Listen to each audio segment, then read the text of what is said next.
अस्सलाम वालेकुम क्लास 8। आज हम जो यूनिट स्टार्ट कर रहे हैं उसका नाम है हेरिडिटी इन ऑर्गेनिज्म।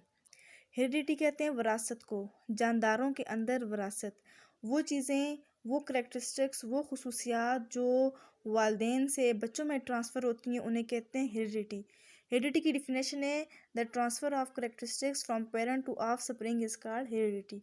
वो खुसूसियात, वो करैक्टर जो ट्रांसफ़र होते हैं वालिदैन से बच्चों में उन्हें कहते हैं हेरिडिटी।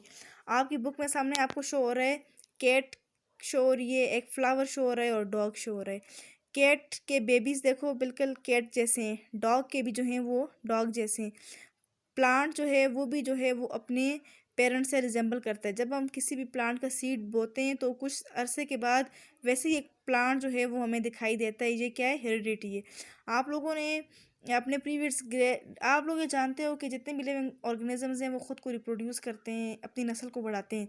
इस तरह आप लोगों ने प्रीवियस क्लासेस में पढ़ा होगा, 7th में पढ़ा होगा, there are 2 types of reproduction, sexual reproduction, asexual reproduction. इस यूनिट में हम ये पढ़ेंगे कि कैसे जो है वो सेल ख़ुद को डिवाइड करता है और कैसे जो है वो करैक्टर जो हैं वो ऑफ स्प्रिंग में ट्रांसफ़र होते हैं पेरेंट्स से।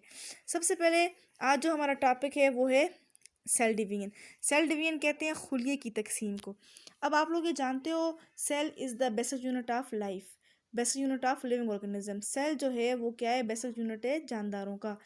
सेल के पास ये एबिलिटी होती है, उसकी ये खसूसियत होती है कि वो ख़ुद को रेप्लिकेट करता है, ख़ुद को मल्टीप्लाई करता है। रेप्लिकेट का मतलब अपने जैसी एक और कॉपी बनाते हैं। रेप्लिकेशन जब एक मैच्योर सेल हो जाता है ना, वो ख़ुद को डिवाइड करके अपने जैसे और सेल बनाते हैं। यहाँ पे डिफिनेशन लिखी है, it is a process by which a parent cell divide into daughter cell. Cell division एक ऐसा प्रोसेस है, खुली की तकसीम ऐसे होती है कि पेरेंट सेल ख़ुद को डिवाइड करता है और अपने जैसे और सेल बनाता है। जो मैच्योर सेल होते हैं उसे कहते हैं पेरेंट सेल, जो नए बनने वाले सेल होते हैं उन्हें कहते हैं daughter cell. Types of cell division, there are 2 types of cell division, mitosis and meiosis. जानदारों के अंदर सेल जो हैं वो 2 तरह से डिवाइड होते हैं। जब हमारी ग्रोथ हो रही है, हम बढ़ रहे हैं, तो ये हमारी बॉडी के अंदर जो है वो सेल डिवाइड होते हैं। जब हमें कहीं कट शट लग जाता है, सेल जो हैं वो डिवाइड होते हैं और रिपेयर हो जाते हैं, उनकी जगह नए सेल आ जाते हैं। डेड सेल जो हैं वो चले जाते हैं और न्यू सेल जो हैं वो आ जाते हैं। अब यहाँ पे क्या होता है, जो सेल डिवीजन की टाइप्स हैं वो 2 टाइप्स हैं, माइटोसिस एंड मेयोसिस। जानदारों के अंदर सेल 2 तरह से डिवाइड होते हैं, एक को कहते हैं माइटोसिस, दूसरा मेयोसिस। माइटोसिस क्या है? माइटोसिस अकर इन सोमेटिक और बॉडी सेल। माइटोसिस वो प्रोसेस है जो बॉडी या somatic, Soma is also called body, इसको सोमेटिक भी कहते हैं और बॉडी सेल भी कहते हैं। माइटोसिस जो है वो अकर होता है सोमेटिक सेल में। 2 डॉटर सेल आर फॉर्म। इसके रिजल्ट में क्या होता है, जब एक cell mature cell parent cell जो है जब वो डिवाइड होता है तो अपने जैसी जो है वो 2 जो हैं वो सेल बना देता है। पेरेंट सेल, जो सेल डिवाइड हो रहा है वो पेरेंट सेल है, जो नए सेल बन रहे हैं वो क्या है? डॉटर सेल हैं। डीएनए रेप्लिकेट होते हैं। मैं आपको बताऊंगी डीएनए क्या चीज़ है ना आगे जाके। अब देखो यहाँ पे DNA replicate mean to make itself. ये अपने जैसी कॉपी बनाता है। सेल जो है वो अपनी जैसी कॉपीज़ बनाता है। आप लोग देखते हो कि जब आप शॉपिंग करते हो आपके तो ये रेप्लिका है, कोई डिज़ाइनर्स के होते हैं, मतलब रेप्लिका वो होता है जो डिज़ाइनर को कॉपी करके बनाया जाता है ना, वो ड्रेस जो डिज़ाइनर को कॉपी किया जाता है। और जब आप अपने फ़ोटोस्टेट की शॉप पे जाते हो और उनको कहते हो हमारी ये कॉपी फ़ोटोस्टेट करो, तो वो बिल्कुल आपको एक कॉपी की तरह, उसी कॉपी की तरह एक और कॉपी दे देते हैं। इसी तरह सेल जो हैं वो रेप्लिकेट होते हैं और 2 जो हैं वो उसके रिजल्ट में जो है वो डॉटर सेल फॉर्म होते हैं। माइटोसिस के अंदर पहली बात, माइटोसिस किस में होता है? सोमेटिक सेल में होते हैं। दूसरी बात ये 2 डॉटर सेल आर फॉर्म। इसके रिजल्ट में क्या होते हैं? 2 जो हैं एक सेल डिवाइड होते हैं और 2 सेल बनते हैं। तीसरी बात है complete set of chromosome. Daughter cell have a complete set of chromosomes. अब क्रोमोसोम्स क्या हैं ये भी मैं आपको आगे जाके बताऊंगी। इसमें क्या होता है, माइटोसिस के अंदर जितने क्रोमोसोम्स पेरेंट्स के पास हैं उतने क्रोमोसोम जो हैं वो डॉटर सेल के पास होते हैं। The daughter cell are genetically identical. Daughter cell जो हैं वो बिल्कुल अपने पेरेंट्स से मुशाबियत करते हैं, अपने पेरेंट जैसे लगते हैं। और माइटोसिस के अंदर जो होती है वो सिंगल सेल डिवीजन होती है। 5 जो हैं वो इसकी बातें जो आपने याद रखनी है। पहली बात, माइटोसिस जो है वो अकर होता है सोमेटिक सेल में। दूसरी बात, 2 डॉटर सेल बनते हैं इसके रिजल्ट में। तीसरा कि जो डॉटर सेल है उसके पास कंप्लीट सेट ऑफ क्रोमोसोम्स होते हैं। जितने पेरेंट के पास क्रोमोसोम्स हैं उतनी क्रोमोसोम्स किसके पास होंगे? डॉटर के पास होंगे। और डॉटर सेल जो है वो बिल्कुल रिजेंबल करते हैं अपने पेरेंट सेल से, और इसके अंदर एक डिवीजन जो है वो इन्वॉल्व होती है। अब दूसरा जो है वो मियासिस। मियासिस अकर इन जर्म सेल। मियासिस जो हैं वो जर्म सेल के अंदर अकर होते हैं। इसके रिजल्ट में क्या होता है, 4 डॉटर सेल आर फॉर्म, 4 जो हैं डॉटर सेल जो हैं वो बनते हैं।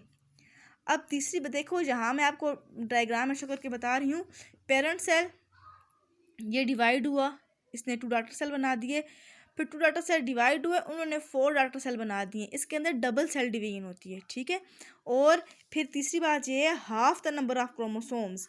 ये जो पेरेंट जो मियासिस के अंदर जो क्रोमोसोम्स का नंबर होता है वो पेरेंट से हाफ हो जाता है, और ये अपने पेरेंट सेल से डिफरेंट होते हैं, और इसके अंदर डबल सेल डिवीजन होती है। Is it clear? यहाँ तक समझ आ गई? देखो यहाँ पे डबल सेल डिवीजन है, जहाँ तक माइटोसिस में होती है, फिर उसके बाद जो है वो इनके अंदर ये एबिलिटी होती है कि जो उनके 2 सेल्स होते हैं ये भी जो है वो खुद को रेप्लिकेट कर देते हैं, अपने जैसी जो है वो 4 और कॉपीज बना देते हैं। आगे जो आपका टॉपिक है वो है क्रोमोसोम्स, जीन्स एंड डीएनए। अब क्रोमोसोम्स क्या है, जीन क्या है और डीएनए क्या है। आपने पढ़ा cell is the basic unit of life. Cell के अंदर क्रोमोसोम्स भी पाया जाता है, जीन भी पाया जाता है और डीएनए भी पाया जाता है। ये आपको शो करके बताया हुआ है, ये एक सेल है, सेल के अंदर न्यूक्लियस है, उस न्यूक्लियस के अंदर क्या होता है, क्रोमोसोम्स।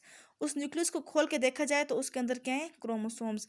अगर उन क्रोमोसोम्स को खोल के देखा जाए तो उसके अंदर क्या है, डीएनए, ठीक है। अब आपको मैं स्टेप बाय स्टेप पढ़ाती हूँ। सबसे पहले क्रोमोसोम्स, क्रोमो मीन कलर, सोमो मीन बॉडी। कलर बॉडीज ना, इनका कलर होता है, ये कलर लाइक होती हैं। अब यहाँ पे क्रोमोसोम जो है is a thread like structure. Chromosome जो है वो धागे की तरह स्ट्रक्चर होती है जो प्रेजेंट होती है न्यूक्लियस ऑफ ईच सेल, हर सेल के न्यूक्लियस में। क्रोमोसोम्स किससे बनता है, chromosomes is made up of histone protein and deoxyribonucleic acid. Protein जिसे कहते हैं हिस्टोन प्रोटीन, उससे बनता है, और साथ जो डीएनए उससे बनता है। Chromosomes is thread like structure and it is made up of protein, which protein, histone protein and DNA deoxy nucleic acid. इसके अंदर क्या होता है, जो डीएनए होता है उसने बहुत मैनी टाइम वो जो है वो उस हिस्टोन प्रोटीन के ऊपर उसने खुद को कॉइल किए हुए होते हैं, खुद को लिपेटा हुआ होता है, और फिर वो क्या कर रहा होता है, क्रोमोसोम्स को स्ट्रक्चरल सपोर्ट प्रोवाइड कर रहा होता है, ठीक है। अब यहाँ तक समझ आ गई क्रोमोसोम्स की। अब डीएनए क्या है, DNA is deoxy nucleic acid. वैसे इसकी डिफिनेशन ये है, डीएनए जो है, DNA is a heredity material which carries all the information from parents to offspring. DNA ही वो पार्ट है, डीएनए ही वो हिस्सा है जो पेरेंट्स से करेक्टरिस्टिक्स को लेके जाते हैं ऑफ स्प्रिंग में। ये लैडर लाइक स्ट्रक्चर होती है इसकी, सीढ़ी की तरह स्ट्रक्चर होती है इसकी। ये जो है ये बनता है यूनिट से, जिन्हें कहते हैं न्यूक्लियोटाइड्स। कौन कौन से यूनिट्स हैं, एडिनिन, गवानीन, साइटोसिन, थायामीन। इनको रिप्रेजेंट करते हैं, एडिनिन को ए से, गवानीन को जी से, साइटोसिन को सी से, थायामीन को टी से। ये सब सेल के अंदर पाया जाता है। सेल के अंदर न्यूक्लियस है, न्यूक्लियस के अंदर क्रोमोसोम्स हैं। क्रोमोसोम्स किससे बनते हैं, डीएनए से और प्रोटीन से। डीएनए जो है वो लैडर लाइक स्ट्रक्चर है, इसके अंदर क्या है, नाइट्रोजीनस बेसेस हैं। इसके अंदर न्यूक्लियोटाइड्स हैं, जैसे कौन कौन सी है, एडिनिन, गवानीन, साइटोसिन, थायामीन। अब जीन क्या है, gene is the basic physical and functional unit of heredity. Gene is a short segment of DNA. ये जो शॉर्ट सेगमेंट्स होते हैं ना, ये क्या है, डीएनए के जो शॉर्ट सेगमेंट्स हैं इसे क्या कहते हैं, जीन कहते हैं। जीन ही वो पार्ट है, जीन ही वो हिस्सा है जो पेरेंट्स से करेक्टरिस्टिक्स को ऑफ स्प्रिंग में लेके जाता है। जीन जो होते हैं वो पेयर की फॉर्म में अकर होते हैं, पेयर कहते हैं जोड़े को। A pair of gene control each heredity characteristics.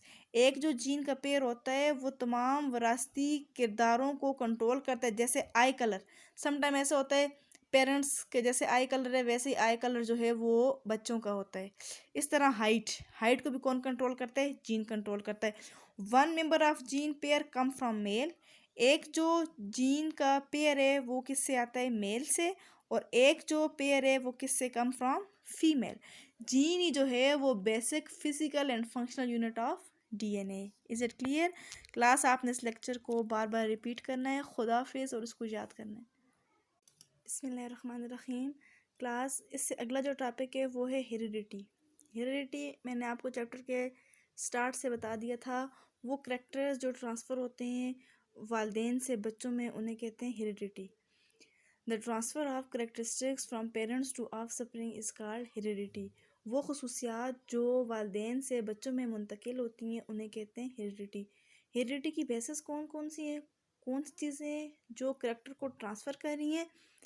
आपको मैंने लास्ट लेक्चर में पढ़ा दिया था, क्रोमोसोम्स, डीएनए एंड जीन। ये जो तीन जो हैं क्रोमोसोम्स, डीएनए एंड जीन, ये जो तीन हैं ये क्या करती हैं, हेरिडिटी में बहुत ज़्यादा इंपॉर्टेंट रोल प्ले करती हैं। इनकी वजह से जो करेक्टरिस्टिक्स हैं, जो खसूसियात हैं, वो नेक्स्ट जनरेशन में जाती हैं। जीन जो है वो कैरी करता है तमाम करेक्टरिस्टिक्स को पेरेंट से ऑफस्प्रिंग में। इसकी यही वजह है कि जो सिबलिंग्स होते हैं, जो बच्चे होते हैं, वो अपने पेरेंट्स से रिजेंबल करते हैं, अपने पेरेंट्स से मिलते जुलते हैं। इसी तरह प्लांट्स को देखा जाए, एक सीड से एक प्लांट की ग्रोथ होती है ना, वो जो सीड होता है वो जब प्लांट ग्रो कर कर जाता है तो वो अपने पेरेंट सेल से रिजेंबल करता है।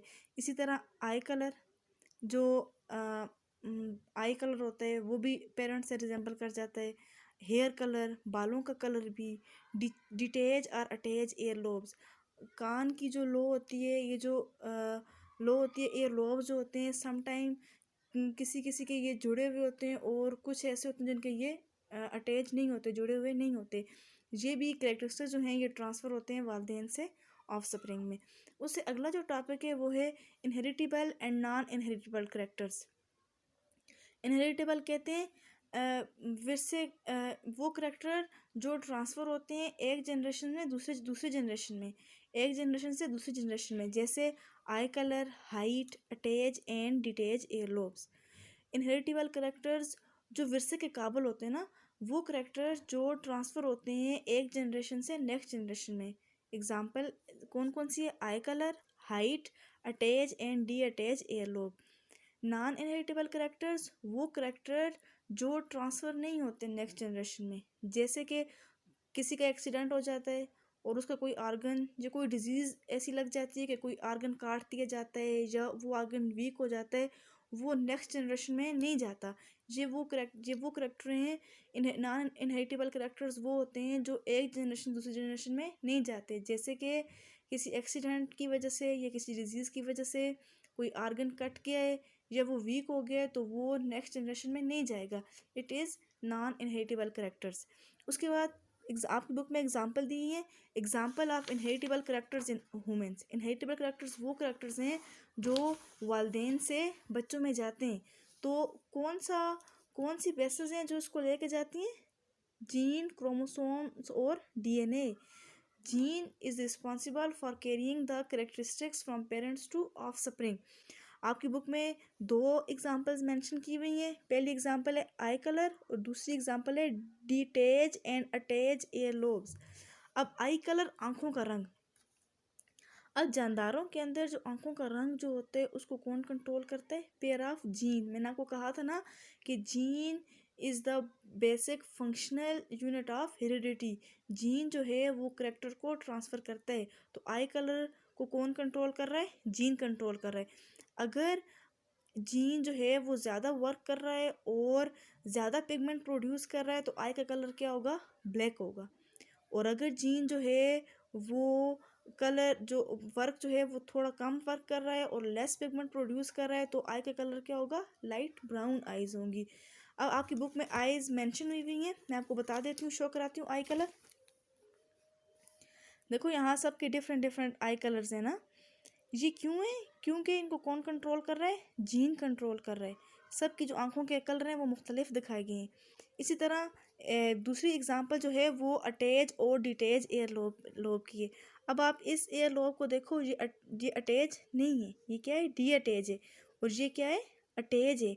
इसको भी कौन कंट्रोल करता है? जीन कंट्रोल कर रहा है। कुछ पीपल ऐसे होते हैं जिनके एयर लोब जो होते हैं वो उनके फेस की साइड पे अटैच होते हैं, और कुछ लोग ऐसे होते हैं जिनके जो एयर लोब्स जो होते हैं वो अटैच नहीं होते। ये क्यों होते हैं? ड्यू टू जीन, जीन की वजह से होते हैं। जब जीन ये कैरेक्टर जो है वो लेके आता है कि इसके जो एयर लोब्स हैं उन्होंने अटैच होना है, वो कैरेक्टर जीन ला रहा है तो वो फेस के साथ एयर लोब्स क्या होंगे, अटैच होंगे। फिर अगर जीन जो है वो कैरेक्टर्स लेके आ रहे हैं जिनके साथ ये एयर लोब जो हैं वो अटैच नहीं है, तो पर्सन की फेस के साथ जो हैं वो एयर लोब्स अटैच नहीं होंगे। ये दो जो हैं ये एग्जांपल हैं किसकी, इनहेरिटेबल करेक्टर्स की। इनहेरिटेबल करेक्टर्स वो करेक्टर्स होते हैं जो पेरेंट्स से ऑफ स्प्रिंग में जाते हैं। अब कौन लेके जाता है, जीन लेके जाता है। अब आई कलर को भी कौन कंट्रोल करता है, जीन कंट्रोल कर रहा है। अटैच और डिटैच एयर लॉक को भी कौन कंट्रोल कर रहा है, जीन कंट्रोल कर रहा है। क्लास ये हमारा यूनिट था हेरिडिटी इन ऑर्गेनिज्म, शॉर्ट सा यूनिट था, मैंने आपको पढ़ा दिया है। अब मैं आपको इनके नोट्स भी भेज रही हूँ, आपने नोट्स से को भी देखना है और लिखना भी है और साथ इसको पढ़ना भी है और याद भी करना है और रिवाइज भी करना है। ठीक है, ओके क्लास, अस्सलाम वालेकुम, खुदा हाफिज़।